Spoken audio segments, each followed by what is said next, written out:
ഇന്നലെ ഉണ്ടാക്കിയ പുട്ടാണ്.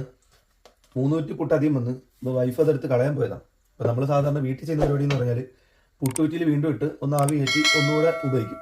ഞാൻ ഇവിടെ ചെയ്യുന്ന പരിപാടി എന്ന് പറഞ്ഞു കഴിഞ്ഞാൽ ആ പുട്ടിനെ ഉടച്ച് ലോ ഫ്ലെയിമിലിട്ട് ഒന്ന് വറുത്തെടുക്കും.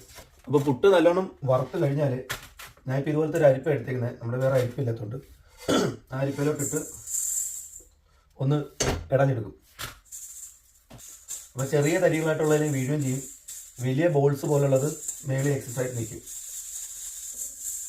ഉണ്ടോ? ഇതുപോലെ വലിയ ബോൾസായിട്ട് എക്സസൈസ് നിൽക്കുന്നതിനെ നമ്മൾ മിക്സിയിലിട്ടൊന്ന് ക്രഷ് ചെയ്യും.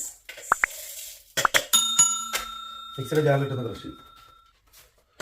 ആ ജാറിലിട്ട് ക്രഷ് ചെയ്തത് വീണ്ടും പൊടിയായിട്ട് ഇടുക. അപ്പോൾ അതൊന്നുകൂടെ വറുത്തിട്ട് വീണ്ടും ഇതിനകത്ത് മിക്സ് ചെയ്യും. ലാസ്റ്റ് ഇതിനകത്ത് തേങ്ങയോ പഞ്ചസാരയോ അല്ലെങ്കിൽ തേങ്ങയോ ശർക്കരയോ ഇട്ടിട്ട് അവലൂസ് പൊടിയായിട്ട് കഴിക്കാൻ പറ്റും.